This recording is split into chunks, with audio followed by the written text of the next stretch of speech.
The bullet that grazed Katherine Preston's cheek should have killed her, but the outlaw's hand had been trembling too badly from whiskey to aim straight. And now, she ran through the darkness of Hays City, Kansas, with nothing but the torn calico dress on her back, and the knowledge that she had finally become exactly what her mother had warned her about. The year was 1874, and the frontier town sprawled across the Kansas prairie like a collection of broken promises, its saloons and gambling halls lit by oil lamps that cast long shadows where desperate people made desperate choices. Katherine's feet were bleeding through her worn boots as she stumbled down the alley behind the Silver Dollar Saloon, her breath coming in ragged gasps that tore at her throat. She had been a fool to trust Marcus Thornton, the smooth-talking gambler who had promised her marriage and respectability, only to use her for 6 months before casting her aside when a richer prospect arrived on the afternoon train from St. Louis. She pressed herself against the rough wooden wall of a storehouse, her whole body shaking as tears mixed with the blood on her face. The wound was superficial, but the damage to whatever remained of her reputation was fatal in a town like this. She had already been walking a knife's edge after Marcus had publicly claimed her as his woman, and now that he had thrown her out with nothing, the decent people would turn their backs while the indecent ones would see her as fair game. Her father had been a preacher back in Ohio, dead now these 3 years, and her mother had followed him within 6 months, leaving Katherine alone at 19 with nothing but a train ticket west and dreams that seemed laughable now. She had thought she could make a new life, thought Marcus was her chance at happiness, but she had been wrong about everything. The sound of boots on the packed dirt made her freeze, her heart hammering against her ribs. She had nowhere to go, no money, no friends in this town who would risk their standing by helping a fallen woman. The footsteps came closer, steady and purposeful, and she pressed herself harder against the wall as if she could somehow disappear into the wood itself. A tall figure rounded the corner, silhouetted against the lamplight from the main street, and Katherine felt what little hope remained drain out of her like water from a broken bucket. "Miss, you hurt." The voice was deep and calm, with a gentleness that seemed out of place in the rough streets of Hays City. Katherine could not see his face clearly in the shadows, but she could make out the outline of a wide-brimmed hat and the solid build of a working man. She opened her mouth to tell him to leave her alone, but what came out instead was a broken sob that she had been holding back since Marcus had shoved her out the door of his rented room above the saloon. "Please," she managed, though she was not sure what she was asking for. The man took a step closer and she flinched instinctively, her hands coming up to protect her face. He stopped immediately, raising his own hands to show they were empty. "I am not going to hurt you," he said quietly. "My name is Daniel Ashford. I am a rancher from about 10 miles north of here, came into town for supplies. I heard the commotion at the saloon, heard someone took a shot. That blood on your face," Katherine nodded mutely, her throat too tight for words. Daniel Ashford moved slowly, carefully, the way someone might approach a frightened horse, and pulled a clean handkerchief from his pocket. He held it out to her, not coming closer, just offering it in his outstretched hand. She stared at it for a long moment, unable to process this simple act of kindness, before reaching out with trembling fingers to take it. "Thank you," she whispered, pressing the cloth to her cheek. The bleeding had mostly stopped, but the fabric came away stained red anyway. Daniel watched her with an expression she could not quite read in the dim light, something between concern and an older, deeper sadness. "You have somewhere safe to go?" he asked. Katherine laughed, the sound harsh and bitter in the night air. "No," she said flatly. "I have nowhere and nothing. I am used goods, Mr. Ashford, discarded property.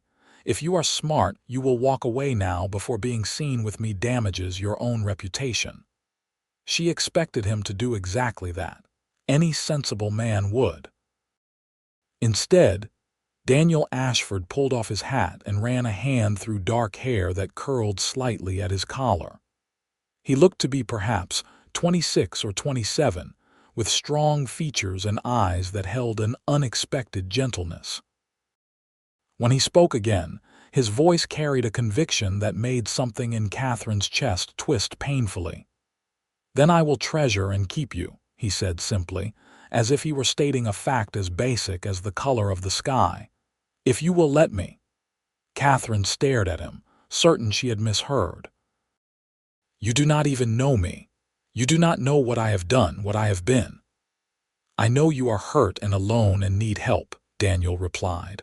"I know you are bleeding in an alley because someone wronged you. That is enough for now. The rest we can figure out as we go." He settled his hat back on his head and gestured toward the main street. "I have a wagon 2 blocks over, loaded with supplies for the ranch. You can come with me, rest up, and when you are ready, we can talk about what comes next.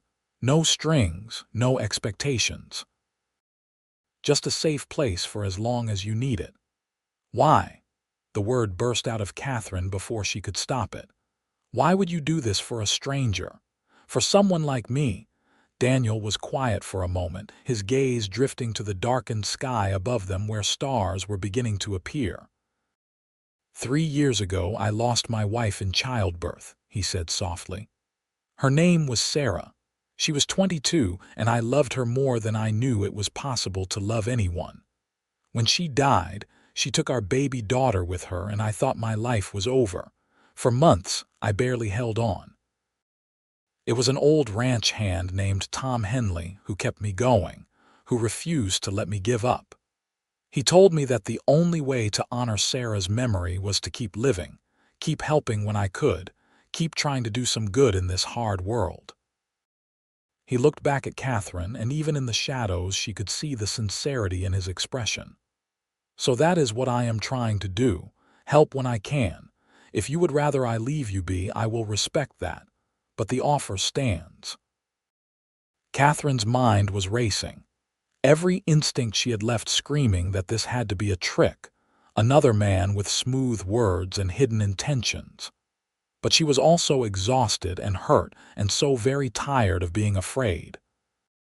She looked at Daniel Ashford's open, honest face and made a decision that felt like stepping off a cliff into darkness. "All right," she said quietly. "I will come with you." The relief that crossed Daniel's features seemed genuine, and he nodded once. "Can you walk?" "I can bring the wagon here if you need." "I can walk," Katherine said, though her feet throbbed with every step as she moved away from the wall. Daniel fell into step beside her, not touching her but staying close enough that his presence felt like a shield between her and the hostile world. They made their way through the back streets, avoiding the main thoroughfares where curious eyes might see them together. Katherine kept her head down, her heart pounding every time they passed near other people, but no one paid them much attention. Just another cowboy and a woman in the shadows, nothing remarkable in a frontier town. The wagon was exactly where Daniel had said it would be, a sturdy vehicle hitched to a pair of patient horses who stamped and snorted softly as they approached. The wagon bed was filled with crates and sacks, supplies for running a ranch, and Daniel had rigged a canvas cover over part of it to protect goods from the weather. He helped Katherine up onto the seat, his hand gentle and impersonal under her elbow, before climbing up beside her and taking the reins. "It is about an hour's drive," he said. "There is a blanket behind the seat if you get cold." Katherine nodded, unable to speak past the lump in her throat. As Daniel urged the horses forward, and the wagon began to roll out of Hayes City, she felt something inside her that had been wound tight for months begin to slowly, cautiously uncoil. She did not know what would happen next, did not know if she could trust this stranger, or if she was making another terrible mistake. But for the first time since Marcus had thrown her aside, she was not completely alone. The prairie stretched out around them in the darkness, vast and empty under the rising moon. Daniel drove in comfortable silence, not pushing her to talk, just letting the gentle rhythm of the wagon and the sound of the horses' hooves on the hard-packed trail fill the space between them. Katherine pulled the blanket around her shoulders and watched the stars wheel overhead, feeling like she was suspended between her old life and something new that she could not yet name. After about 30 minutes, Daniel spoke quietly. "There is water in the canteen by your feet if you are thirsty." Katherine found the canteen and took a careful drink, the cool water soothing her dry throat. "Thank you," she said, "for everything. I know I have not really explained anything, and you must think." "I do not think anything except that you needed help," Daniel interrupted gently. "When you are ready to talk about it, I will listen. Until then, do not worry about explanations." They lapsed back into silence, but it felt easier now, less fraught with tension. Katherine studied Daniel's profile in the moonlight, the strong line of his jaw and the capable hands holding the reins. He did not look like a man carrying the weight of grief he had described, but she was learning that people could hide all sorts of pain beneath a calm exterior. She certainly had. The ranch appeared gradually out of the darkness, marked first by the shapes of buildings silhouetted against the star-filled sky. It was a modest spread, a 2-story house with a wide porch, a barn, a couple of outbuildings and corrals that held dim shapes that must be horses or cattle. Daniel guided the wagon up to the house and set the brake, then climbed down and came around to help Katherine to the ground. Her legs were stiff from the ride, and she stumbled slightly. Daniel caught her elbow to steady her, then released her as soon as she had her balance. "Let me light a lamp and get you inside," he said. "The supplies can wait until morning." The house was simple but well kept, with furniture that looked handmade and sturdy. Daniel lit an oil lamp in the main room, which revealed a stone fireplace, a table with 4 chairs, a rocking chair near the hearth, and a small kitchen area with a cast iron stove. Doorways led to what must be bedrooms in the back. Everything was clean but had the slightly abandoned feeling of a place where someone was just going through the motions of living. "The spare room is through there," Daniel said, pointing to one of the doorways. "It has a bed and a washstand. I will get you some water and something to eat if you are hungry." "I do not want to be any trouble," Katherine began, but Daniel shook his head. "You are not trouble. Sit down before you fall down and let me see to that cut properly." Too exhausted to argue, Katherine sank into one of the chairs at the table. Daniel moved around the kitchen with efficient purpose, heating water on the stove and pulling out supplies from a cupboard. When the water was warm, he dampened a clean cloth and approached Katherine carefully. "May I?" he asked, gesturing to her face. She nodded, and he gently cleaned the dried blood from her cheek, his touch so light she barely felt it. The bullet had carved a shallow groove along her cheekbone, painful but not deep. Daniel applied some salve from a tin and stepped back, examining his work. "It will scar," he said matter-of-factly, "but it should heal clean if you keep it clean." "How did it happen?" Katherine took a shaky breath. She supposed she owed him some explanation. "The man I was living with, Marcus Thornton, he is a gambler. When I would not go along with his plan to use me to cheat a wealthy card player who had taken a fancy to me, he decided I was more trouble than I was worth. He threw me out with nothing, and when I tried to go back for my things, his partner fired a shot to scare me off. I do not think he meant to actually hit me, just frighten me away." Daniel's jaw tightened, but he kept his voice level. "This Marcus Thornton, is he likely to come looking for you?" "No," Katherine said with bitter certainty. "He made it very clear that I mean nothing to him." I am just a foolish girl who believed a man's pretty words and paid the price for it." She looked down at her hands, shame burning in her chest. "I was engaged to be married back in Ohio to a banker's son. But when my parents died, his family decided I was not good enough anymore without a family to stand behind me. I came west thinking I could start over, be someone new. Instead, I just made everything worse." "You trusted someone who did not deserve it," Daniel said quietly. "That does not make you foolish. It makes you human." He moved back to the kitchen and began slicing bread and cheese, setting the food on a plate with practiced efficiency. "Eat something, then get some rest. Tomorrow is soon enough to figure out what comes next." Katherine ate mechanically, her body's hunger overriding her emotional exhaustion. The bread was homemade and still relatively fresh, the cheese sharp and good. When she finished, Daniel showed her to the spare room, which was small but comfortable, with a narrow bed covered in quilts and a washstand with a pitcher and basin. A window looked out over the dark prairie. "There are some clothes in the trunk that belong to my wife," Daniel said, his voice carefully neutral. "You are welcome to whatever fits. I kept meaning to give them away but never got around to it. Sarah would have wanted them to be used by someone who needed them." "Are you sure?" Katherine asked, overwhelmed by this continued generosity from a man who had known her less than 2 hours.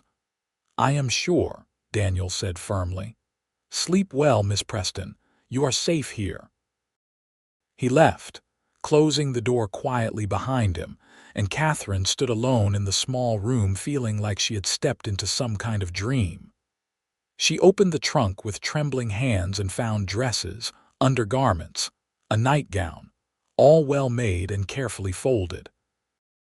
She selected the nightgown, a simple white cotton affair, and changed out of her torn dress. The nightgown fit reasonably well, and Katherine crawled between the quilts feeling cleaner than she had in months, even without washing. She expected to lie awake for hours, her mind churning over everything that had happened, but exhaustion pulled her down into sleep almost immediately. She dreamed of stars and prairie grass, and a voice that promised she would be treasured and kept. When Katherine woke, sunlight was streaming through the window, and she could smell coffee and bacon cooking. She sat up slowly, disoriented for a moment before the events of the previous night came flooding back. She found a simple blue dress in the trunk that fit her well enough with only minor adjustments, and after washing her face carefully around the wound on her cheek, she ventured out into the main room. Daniel was at the stove, tending a skillet full of eggs and bacon. He had changed into clean work clothes, his dark hair still damp as if he had recently washed. He looked up when she entered and gave her a small smile. "Morning. I hope I did not wake you. Coffee is hot if you want some." "Thank you," Katherine said, pouring herself a cup from the pot on the stove. The coffee was strong and bitter and exactly what she needed. "What time is it?" "About 8. I have been up since dawn, saw to the animals and such. Usually I would be out checking fence lines by now, but I figured we should talk first." Daniel plated the food and carried it to the table, gesturing for Katherine to sit. "I have been thinking about your situation." Katherine's stomach clenched with anxiety as she took a seat. "If you have changed your mind about helping me, I understand. You do not owe me anything." "I have not changed my mind," Daniel said, sitting across from her, "but we need to be practical about how this works. You cannot go back to Hayes City without facing problems, and you need somewhere to stay while you figure out your next move. What I am proposing is this. You stay here and help me run the ranch. I need someone to help with the house, the cooking, the garden, things I have been neglecting since Sarah died. You need a safe place and a way to earn your keep. We tell anyone who asks that you are my housekeeper, hired on from back east. That gives you respectability and gives me the help I genuinely need." Katherine stared at him. "You would do that? Risk your reputation by taking in a woman with a questionable past? Anyone who knows me knows I am not the type to take advantage," Daniel said with quiet confidence. "And anyone who does not know me can think what they want. I am offering you honest work for honest pay, nothing more and nothing less. You stay as long as you need, and when you are ready to move on, you will have saved enough money to go wherever you want." It was more than Katherine had dared hope for, more than she deserved. "What if I am terrible at housekeeping?" she asked, trying for levity even as tears prickled at the corners of her eyes. "Then we will both eat a lot of bad cooking until you get better at it," Daniel replied with a hint of humor. "What do you say, Miss Preston? Do we have a deal?" Katherine held out her hand across the table, and Daniel shook it firmly. His grip was warm and calloused from work, solid and reassuring. "We have a deal, Mr. Ashford, and please call me Katherine. Miss Preston sounds far too formal for someone you pulled bleeding out of an alley." "Katherine it is," Daniel said, "and I am Daniel, or just Dan if you prefer. Now eat your breakfast before it gets cold, and then I will show you around the place." The next few weeks fell into a routine that Katherine found both comforting and strange. She woke early, made breakfast for Daniel and herself, then spent her days cleaning, cooking, mending, and slowly bringing order to a house that had been running on minimal maintenance. Daniel was out most days working the ranch, caring for the small herd of cattle and horses he raised, mending fences, and doing the 100 other tasks that kept a working ranch going. In the evenings, they ate dinner together and talked about small, safe things. The weather, the progress of the garden Katherine had started, news from town that Daniel brought back from his occasional trips. They were careful with each other, polite and respectful, but Katherine felt Daniel's presence like a constant warmth at the edge of her awareness.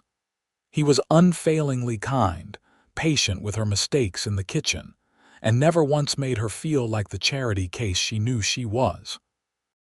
Slowly, carefully, Katherine began to relax, to believe that maybe this was real and not just a temporary reprieve before everything fell apart again. One evening about a month after she arrived, Katherine was washing dishes after supper when Daniel came in from checking on a mare who was close to foaling. He looked tired, dust covering his clothes and a smudge of dirt on his face, but he smiled when he saw her. "Mare is doing fine, should drop that foal any day now," he reported, going to the washstand to clean up. "How was your day?" "Productive," Katherine said. "I finished mending all your shirts and the bread actually rose properly this time instead of turning into bricks." She dried her hands on her apron and turned to face him. "Daniel, can I ask you something?" "Of course." He dried his face on a towel and gave her his full attention. "Why did you really bring me here?" Katherine asked. "And please do not say it was just to help someone in need. You could have given me some money and sent me to another town, helped me find work somewhere else. Instead, you brought me to your home and gave me a place in your life. Why?" Daniel was quiet for a long moment, his expression thoughtful. "Do you remember what I told you about my wife, Sarah?" He finally said, "Yes, that she died in childbirth. What I did not tell you was that before I met her, I was not a particularly good man," Daniel continued. "I spent my youth drinking, gambling, getting into fights. I was heading down a bad road. Sarah saw something in me worth saving, and she loved me until I became the man she believed I could be. When she died, I thought that part of my life was over, that I would just work this ranch until the day I died and that would be enough." He met Katherine's eyes. "But then I saw you in that alley, hurt and alone, and convinced you were beyond saving, and I heard my Sarah's voice in my head as clear as if she were standing beside me. She would have helped you without a second thought, and I knew I had to do the same." Maybe it was selfish of me, wanting to honor her memory that way. Maybe I just needed to believe I could still do some good in the world. Katherine felt her throat tighten with emotion. You saved my life that night. You do know that, do you not? If you had not come along, I do not know what would have happened to me.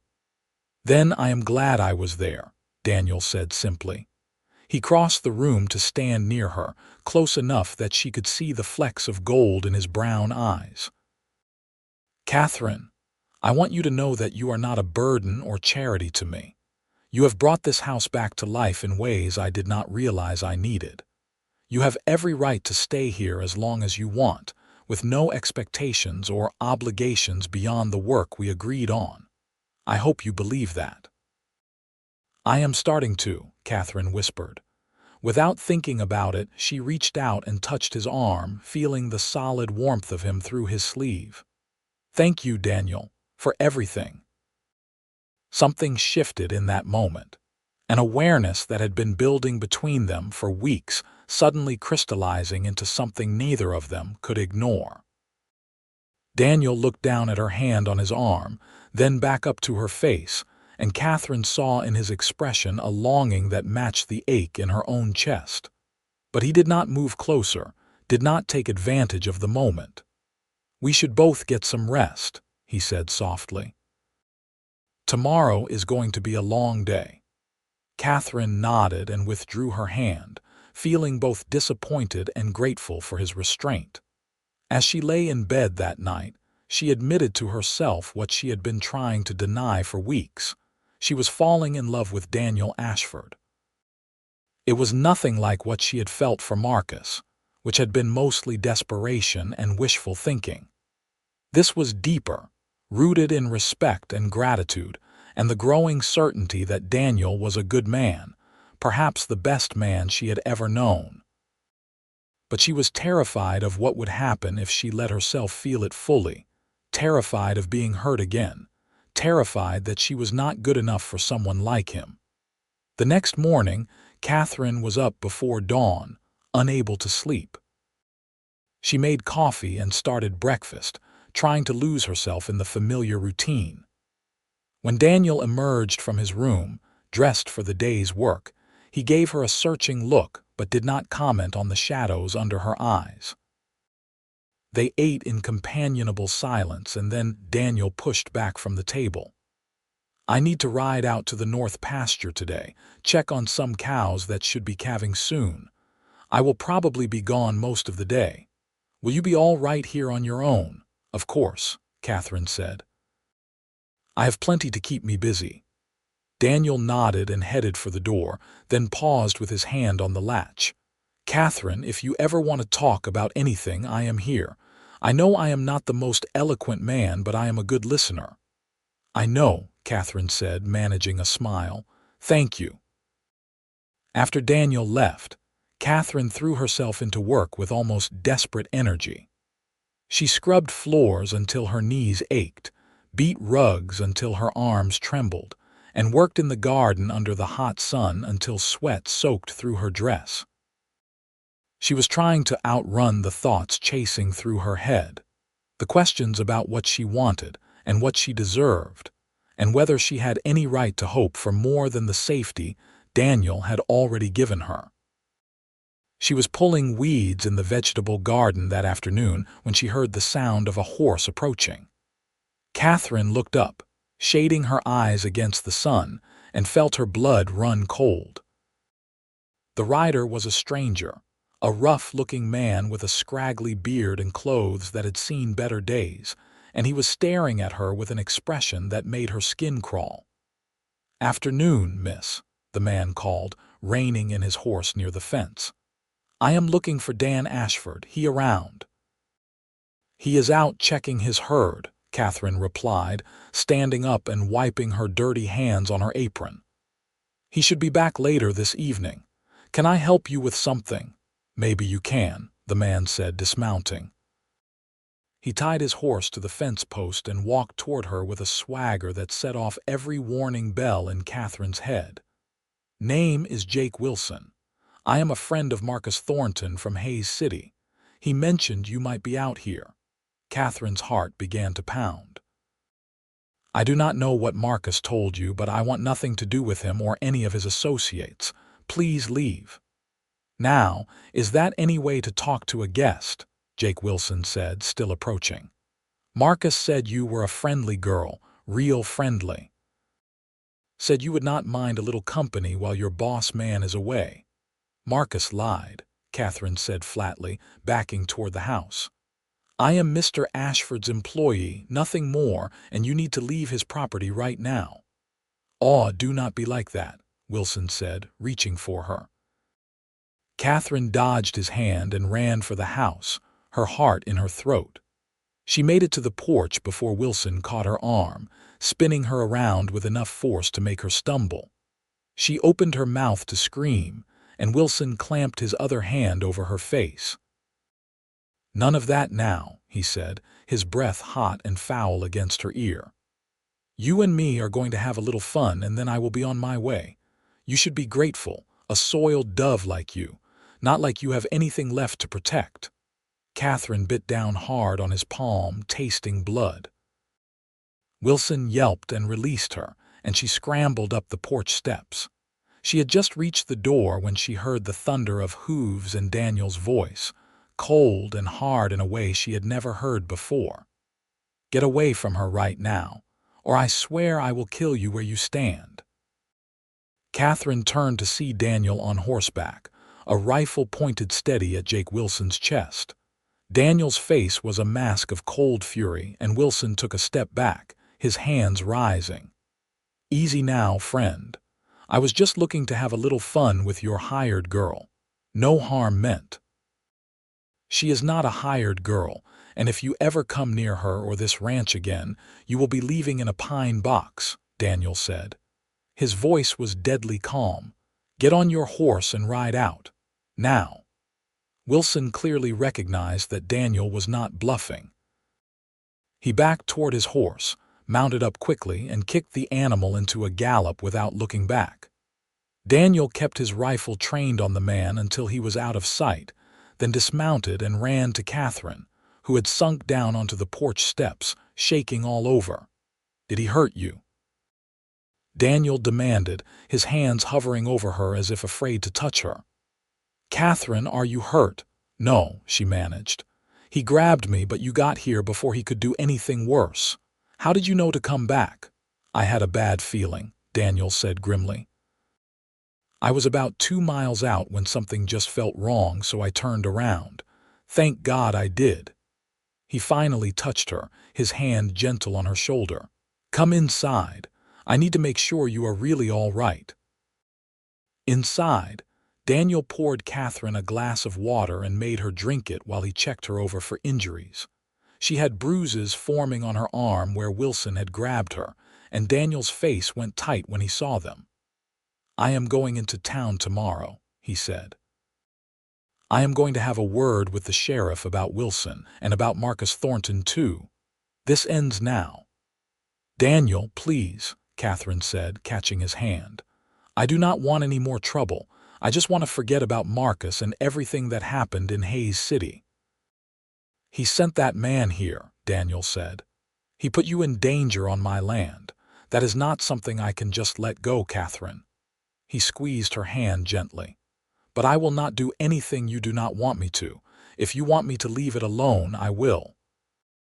Katherine looked into his earnest, angry face and felt something inside her crack open. "I have been used and discarded," she said, the words spilling out before she could stop them. "That is what I am, Daniel. That is all I am. A woman with a ruined reputation and a past I cannot escape. You should not have to deal with men like Wilson because of me. You should not have to defend someone like me."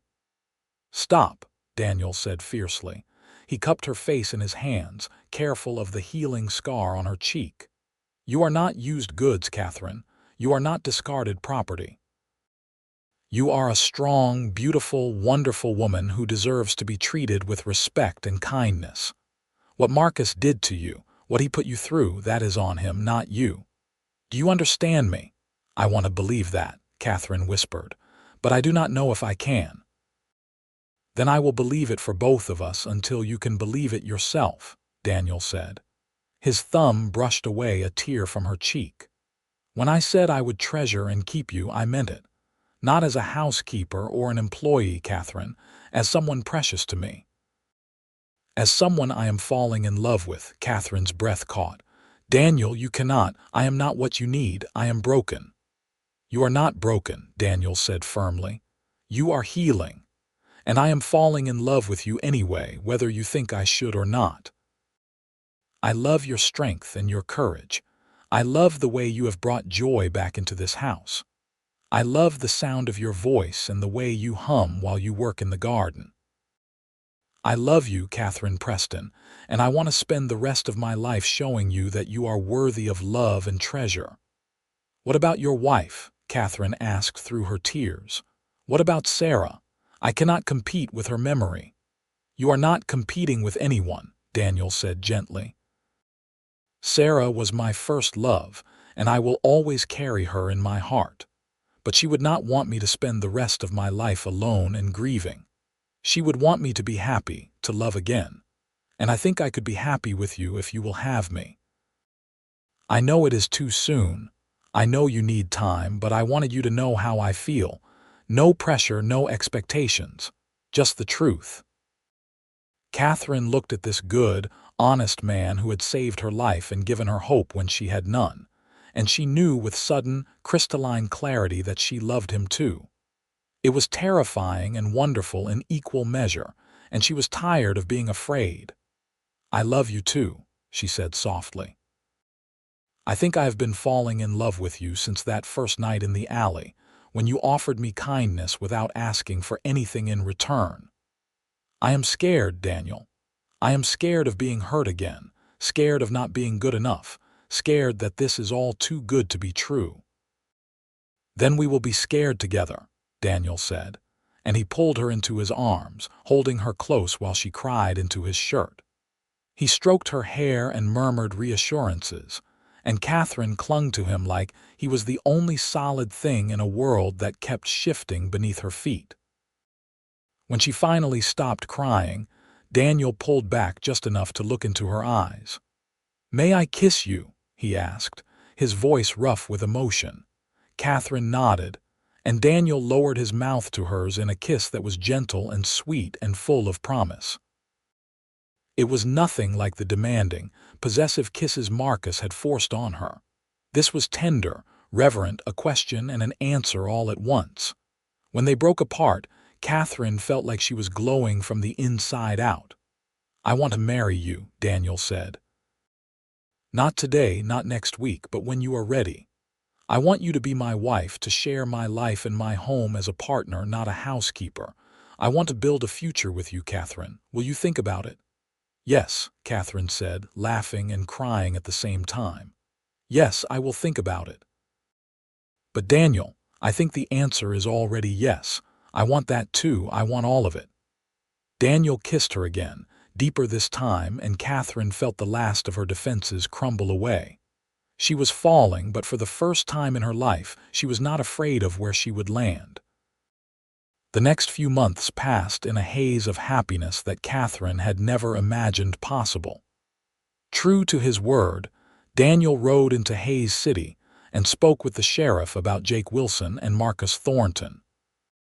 The sheriff, a gruff man named Tom Garrett, promised to keep an eye on both men and make it clear that Katherine was under Daniel Ashford's protection. Whether it was the sheriff's warning or simply lack of interest, neither Marcus nor Wilson bothered them again. Daniel and Katherine were married in October, a small ceremony in Hayes City with just a handful of witnesses, including Tom Henley, the ranch hand who had helped Daniel through his grief, and the local minister. Katherine wore a dress she had sewn herself from fabric. Daniel had bought her in town, pale green cotton with white lace at the collar and cuffs. She felt beautiful for the first time in longer than she could remember, standing beside Daniel and promising to love and honor him for the rest of her life. Their wedding night was tender and patient, Daniel taking the time to show Katherine what it meant to be loved and treasured. He washed away the memories of Marcus's rough, selfish handling, replacing them with gentleness and pleasure, and an intimacy that left Katherine breathless. Afterward, lying in Daniel's arms in the room that was now theirs together, she felt truly safe for the first time since her parents had died. The ranch thrived under their combined efforts. Katherine proved to have a talent for managing the household finances, and her garden produced enough vegetables to see them through the winter with plenty to spare.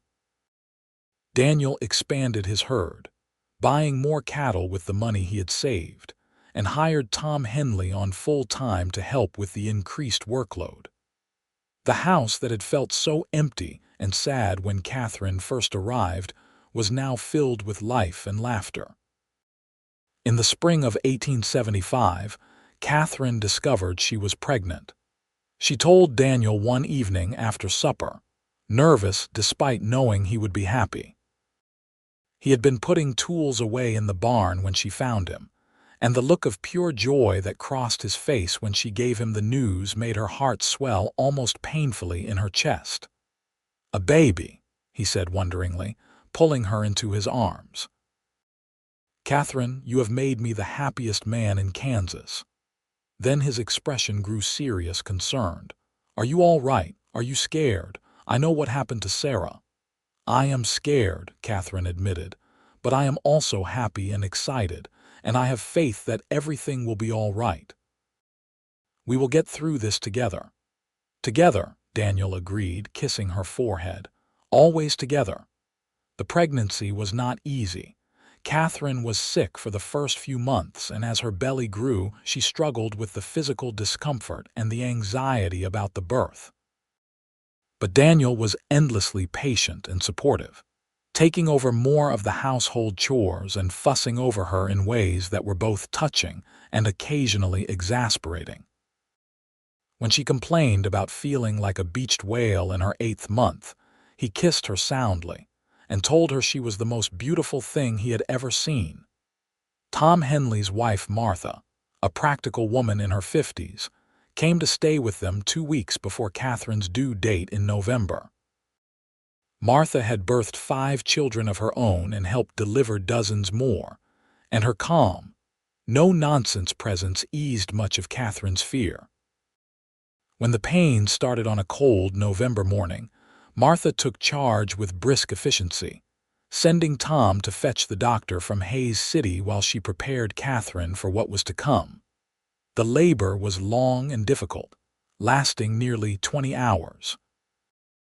Daniel stayed by Katherine's side the entire time, holding her hand and murmuring encouragement even as she screamed and cried and begged for it to be over.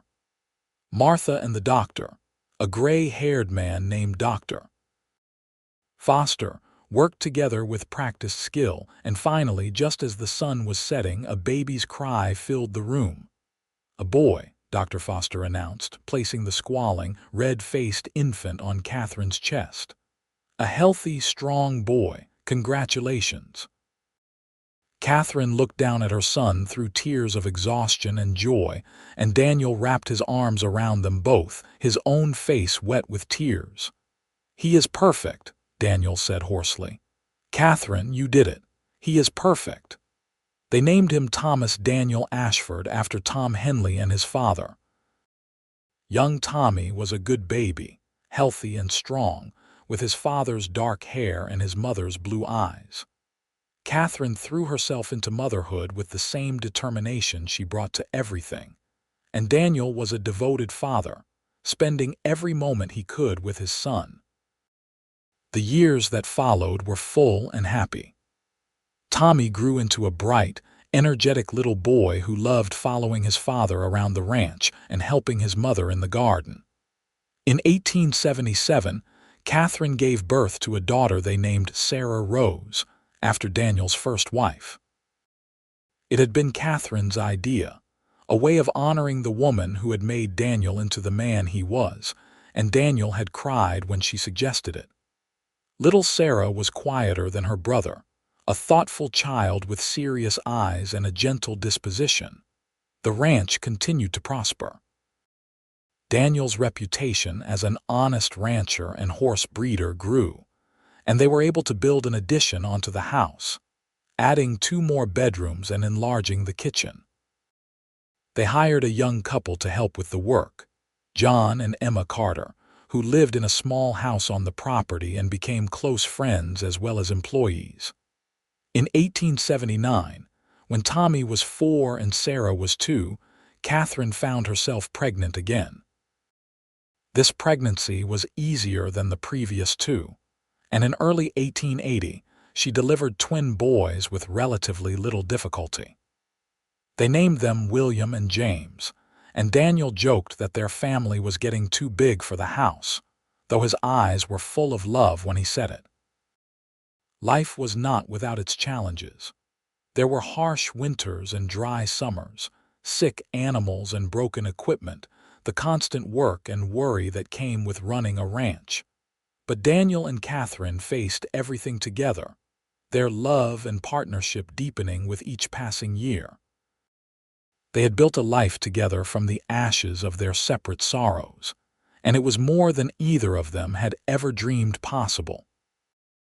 One evening in the summer of 1882, when Tommy was 7 and the twins were toddling around causing mischief, Katherine stood on the porch watching the sun set over the prairie.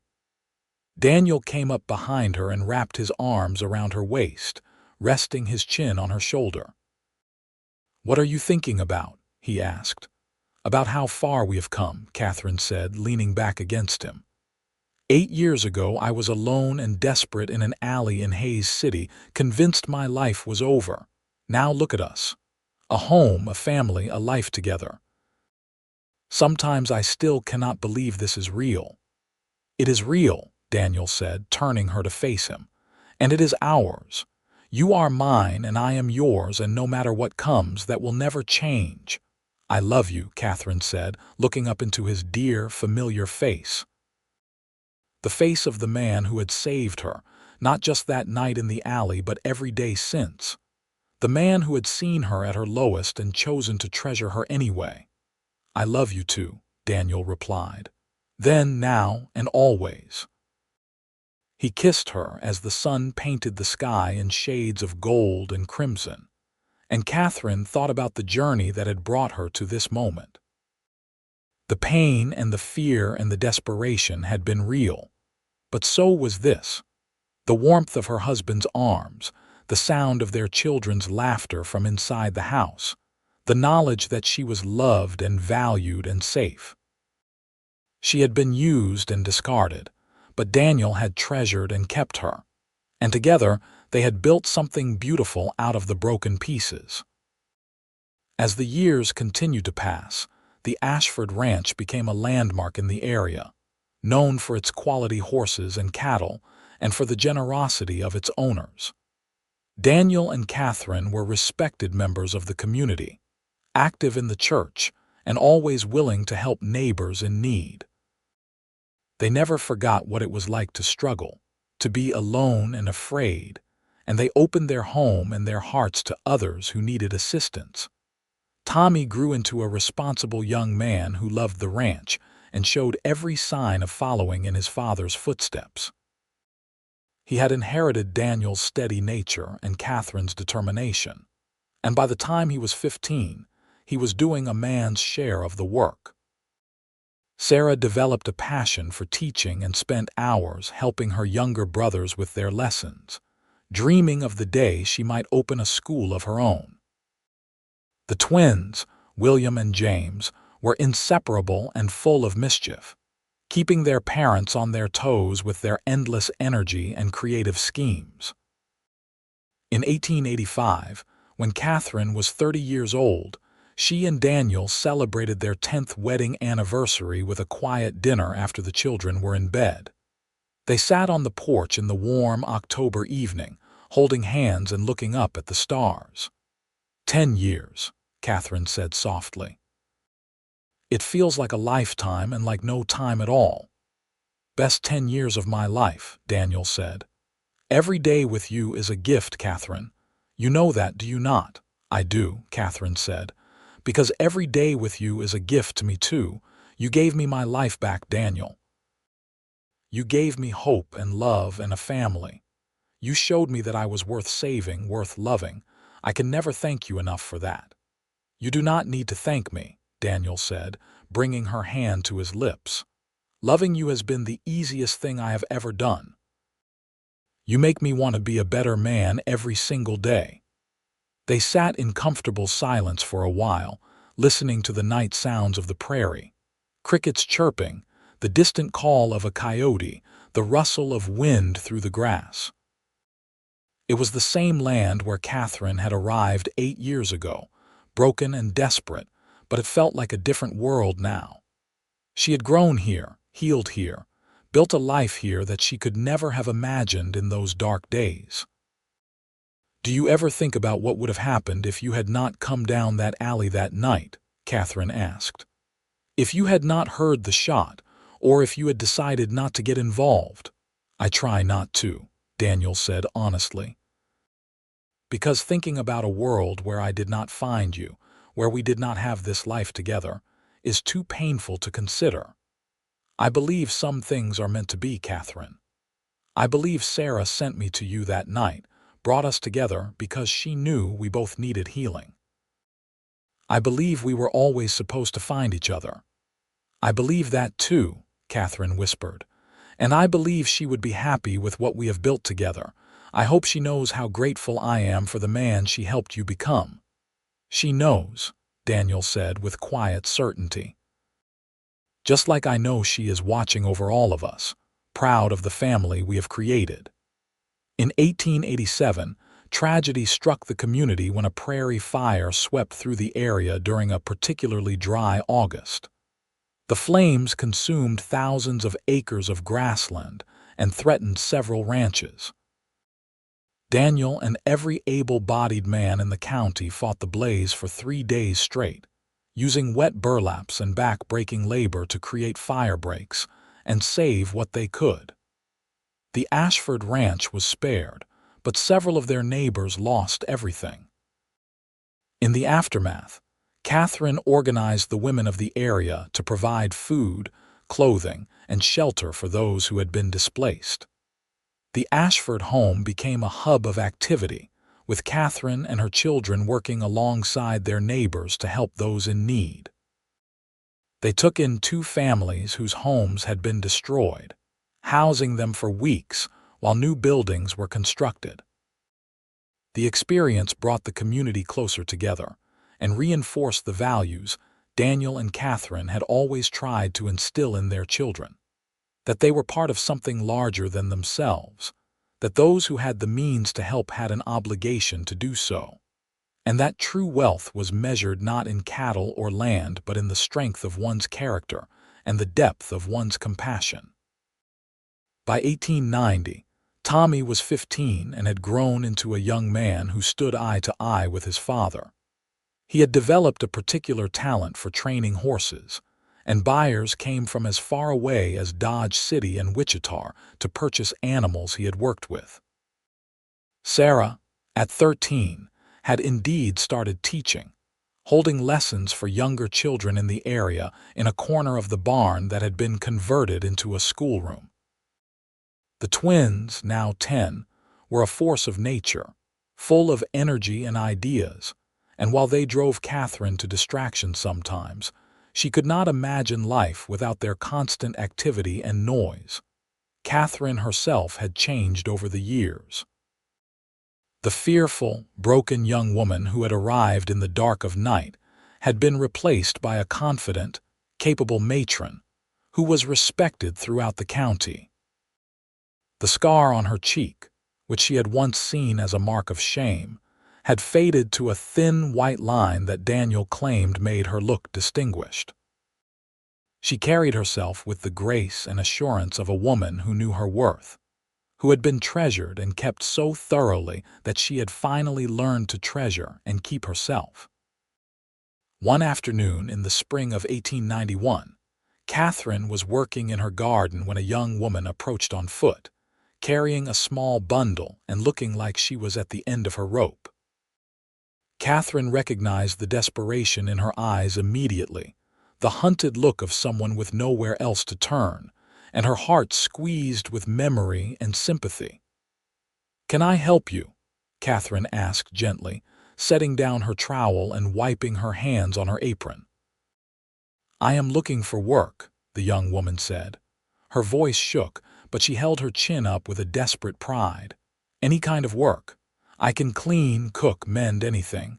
I just need a place to stay and a way to earn my keep." Katherine stood up and looked at the girl more closely.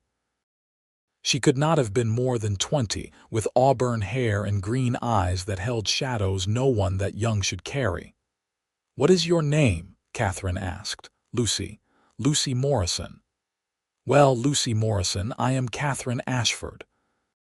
Why do not you come inside and have something to eat, and we can talk about what kind of work you might be able to do here?" Lucy's eyes filled with tears. "You would do that, just like that. You do not even know me." "I know what it is like to need help and not know where to turn," Katherine said, remembering a dark alley and a cowboy who had offered her kindness without conditions. "Come inside. You are safe here." As she led Lucy toward the house, Katherine felt Daniel's presence before she heard his boots on the porch. He had come from the barn and was watching them with the same quiet attention he had given Katherine 17 years ago. When their eyes met, Katherine saw understanding and approval in his gaze, and she smiled at him. Together, they would help Lucy Morrison find her way, just as they had been helped, just as they had helped others over the years. It was what they did, what they had always done, paying forward the kindness that had saved Katherine's life and given them both a second chance at happiness. That evening, after Lucy had been fed and given a room and assured that she was welcome to stay as long as she needed, Katherine and Daniel sat on their porch watching the sun set over the prairie. It was their favorite time of day, these quiet moments when the work was done and they could simply be together. "You did a good thing today," Daniel said, his arm around her shoulders. "We did a good thing," Katherine corrected. "You did not hesitate any more than I did." "How could I?" Daniel said.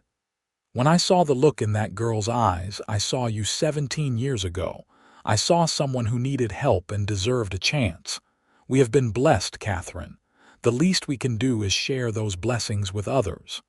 "I love you," Katherine said, turning to kiss him. After all these years, it still thrilled her to be able to say those words freely, to know they would be returned with equal feeling. "I love you too," Daniel replied, "more than I could ever put into words."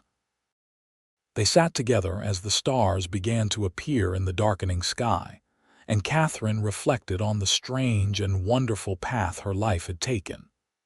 From the depths of despair in a Hays City alley to this moment of perfect contentment, she had traveled further than miles could measure.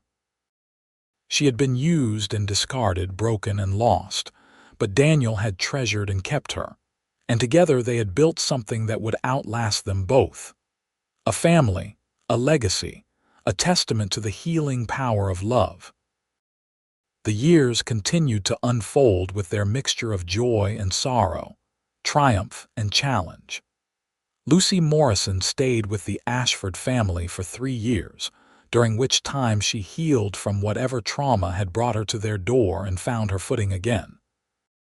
Eventually, she married a young farmer from a neighboring county, and Katherine stood beside her at the wedding, thinking of her own journey and feeling deep satisfaction at having helped another young woman find happiness.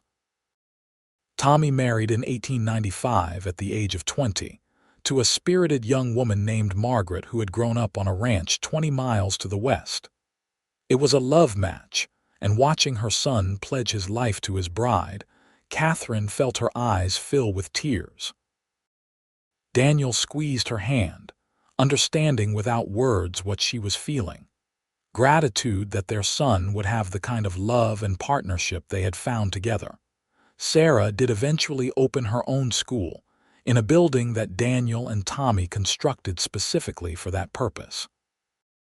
She taught children from all over the county. gaining a reputation as a gifted educator who could reach even the most difficult students. She never married, telling her mother that her students were her children and her work was her passion. And Katherine respected her choice even as she wondered sometimes if Sarah had simply never met someone who could match her independent spirit. The twins both left the ranch in their late teens to seek their fortunes elsewhere. William became a lawman in Abilene, following a calling to protect and serve that reminded Katherine of the sheriff who had helped them years ago. James went east to Kansas City and opened a mercantile business, proving to have a head for numbers and commerce that neither of his parents possessed. But they came home often, bringing their own families as they grew, and the ranch remained the center around which the extended Ashford family orbited. In 1900, Daniel and Katherine celebrated their 25th wedding anniversary. Their children and grandchildren gathered at the ranch for a party that lasted the entire weekend, with music and dancing and more food than even the large crowd could eat. As Katherine looked around at the faces of the family she and Daniel had created, she felt a sense of completion, of a life well lived. That night, lying in bed beside the man who had saved her and loved her and given her everything she had ever dreamed of, Katherine spoke into the darkness. "Do you remember what you said to me that first night? In the alley in Hayes City?" "I will never forget it," Daniel replied, his voice rough with emotion even after all these years. "You said you had been used and discarded. I said I would treasure and keep you." "You did," Katherine whispered. "Every day of these 25 years you have treasured and kept me. You have shown me what love really means. You have given me a life beyond anything I could have imagined.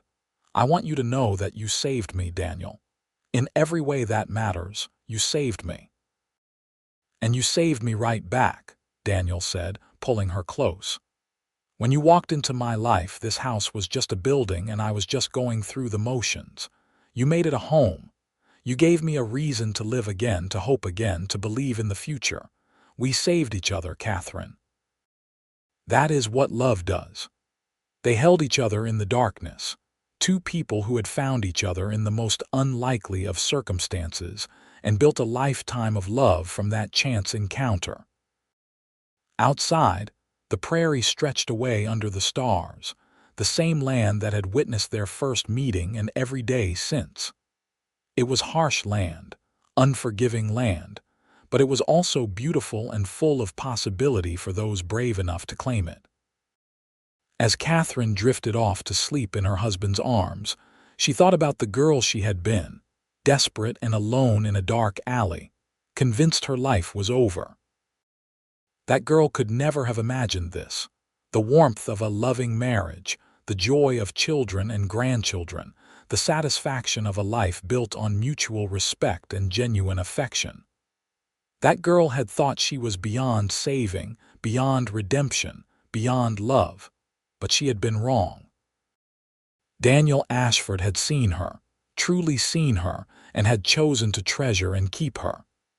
And in doing so, he had shown her how to treasure and keep herself, how to believe in her own worth, how to live with grace and courage and an open heart. The years continued to pass, as years do, bringing changes and challenges and countless small moments of joy. Daniel's hair turned gray, then white, and Katherine's hands grew gnarled with age, but they faced each new day together, still in love, still partners in every sense of the word.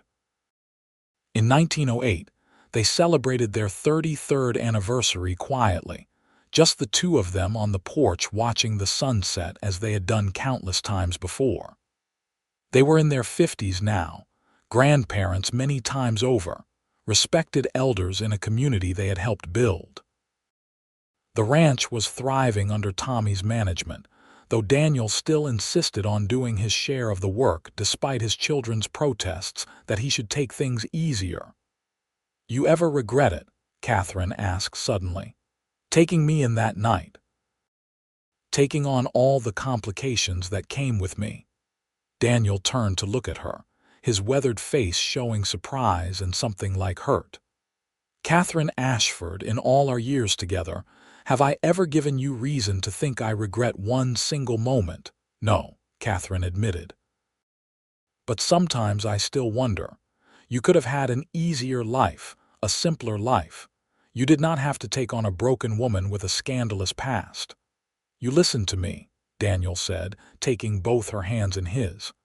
That night in Hayes City was the luckiest night of my life.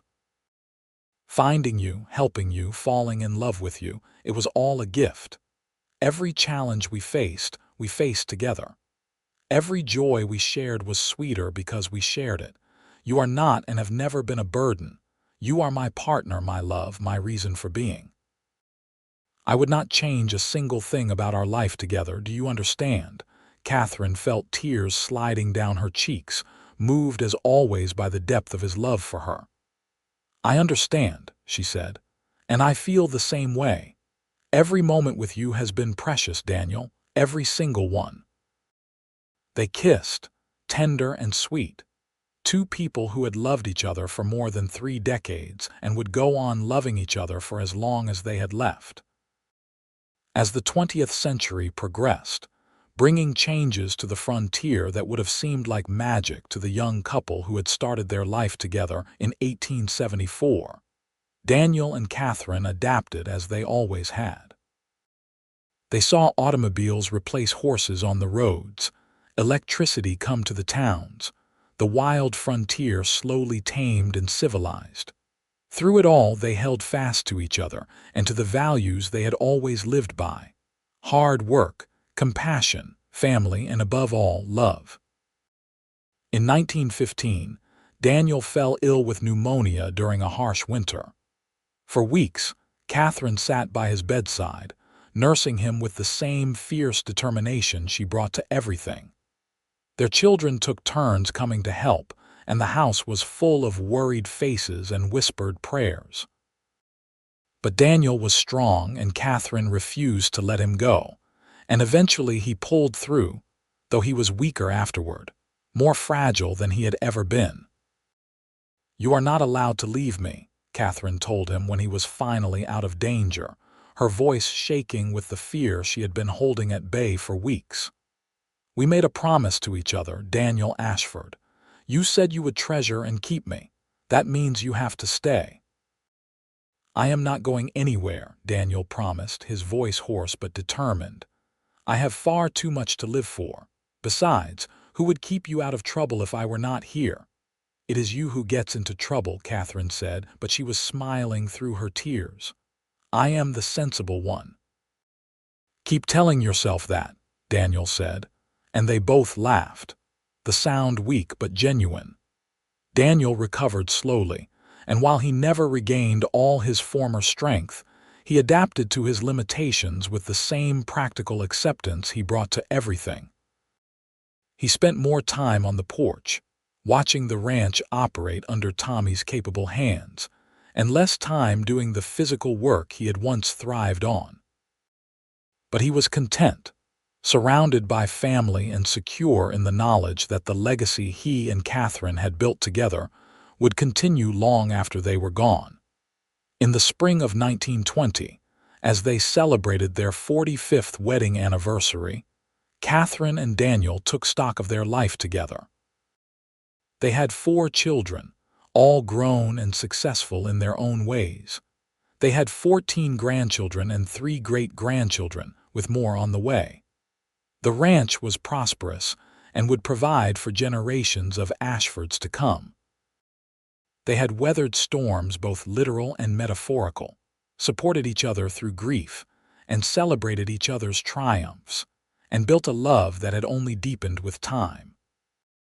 45 years, Katherine marveled, sitting beside Daniel on the porch swing he had built for her 35th birthday. "Sometimes it feels like just yesterday we met, and sometimes it feels like we have always been together." "Both those things are true," Daniel said, his arm around her shoulders in the familiar gesture that had become as natural as breathing. We have lived a lifetime together, Katherine. A good lifetime. A blessed lifetime. The best lifetime, Katherine agreed. She leaned her head on his shoulder, feeling the steady beat of his heart beneath her cheek. I love you, Daniel, more than words can say. I love you too, Daniel replied. Then, now, and always. You are still the most precious thing in my life, Katherine Ashford. You always will be.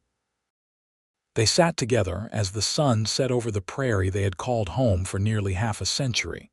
Two people who had found each other in the darkness and built a life filled with light.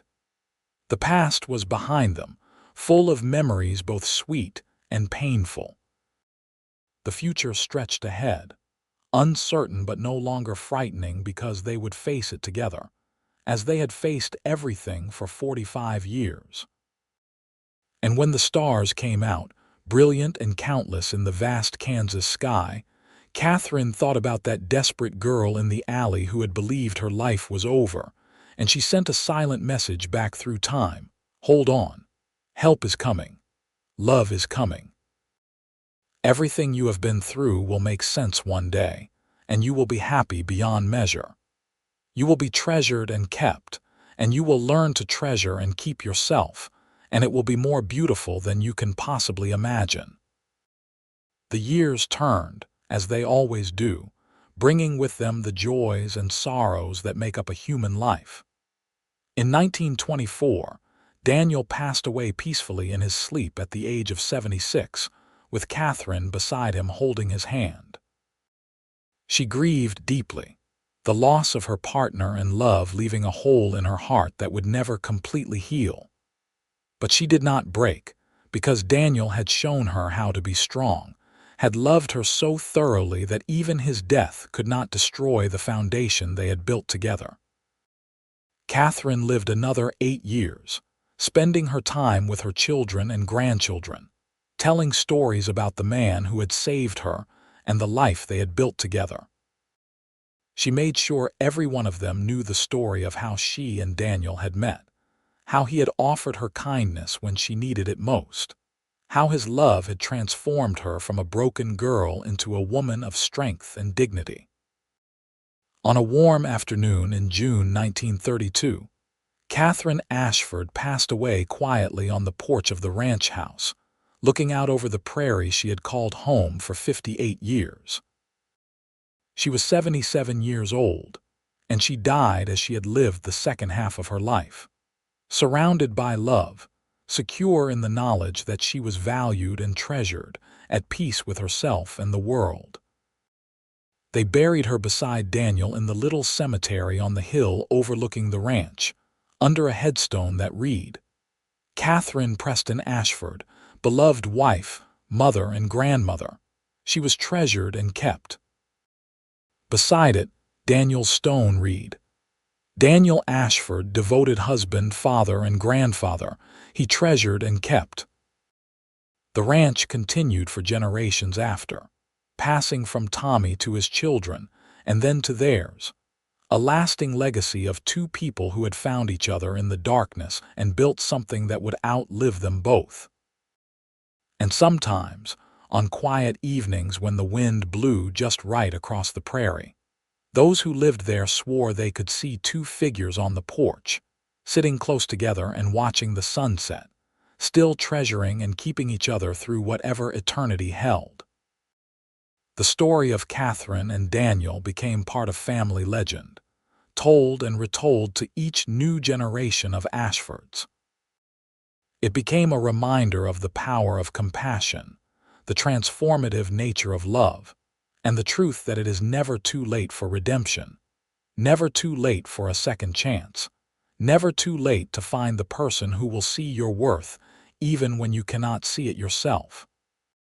In the years that followed, many others found help and shelter at the Ashford Ranch, continuing the tradition Katherine and Daniel had started. Young women in trouble, men down on their luck, families displaced by circumstance, all found a welcome and a helping hand because the Ashfords never forgot where they had come from. They never forgot that their entire legacy had been built on one man's decision to stop in a dark alley and offer kindness to a desperate stranger, on one woman's courage to accept that help and believe in the possibility of a better future. The Wild West that Katherine and Daniel had known gradually faded into history, replaced by the modern world with its technology and progress. Hays City grew from a rough frontier town into a proper city. The prairie was divided up and fenced and farmed. The buffalo herds disappeared, and the cowboys who had once driven cattle across open range became figures of legend and memory. But the values that Katherine and Daniel had lived by, kindness, courage, loyalty, love, those remained timeless, passed down through their descendants like precious heirlooms. A century after that night in 1874, when Daniel Ashford found Katherine Preston bleeding and alone in an alley, their great-great-grandchildren still lived on the ranch they had built together.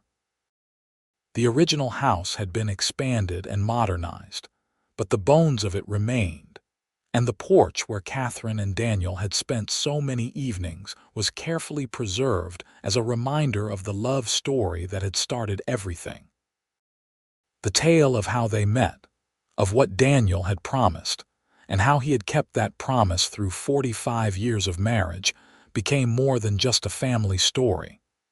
It became a symbol of hope for anyone who had ever felt used and discarded, for anyone who had ever believed they were beyond redemption. It stood as proof that one act of kindness could change a life, that love could heal even the deepest wounds, that treasure could be found in the most unlikely places if you were brave enough to look. And so the legacy lived on, generation after generation, a testament to two people who had loved each other truly and completely, who had built a life together on a foundation of respect and partnership and unwavering devotion.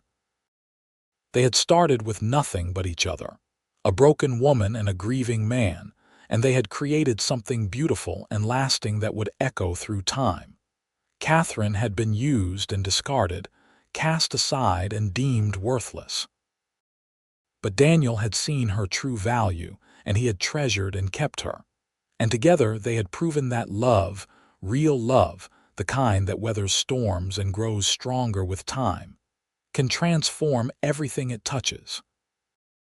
Their story was one of redemption and second chances, of hope rising from despair, of light breaking through darkness. It was a love story set against the harsh beauty of the Kansas prairie, played out in the Wild West era when life was hard and survival was never guaranteed. But it was also a universal story, one that transcended time and place, because at its heart it was about the most fundamental human need: to be seen, to be valued, to be loved for who you are, scars and all. Katherine Preston Ashford had been treasured and kept, and in the keeping she had learned to treasure herself. Daniel Ashford had loved a broken woman back to wholeness, and in doing so had healed his own grief and given his life new meaning. Together, they had built a legacy that would last far beyond their mortal years, a legacy not of wealth or fame but of love given freely and received gratefully, of promises made and kept, of two hearts that had found their home in each other and never let go. And that, in the end, was the greatest treasure of all.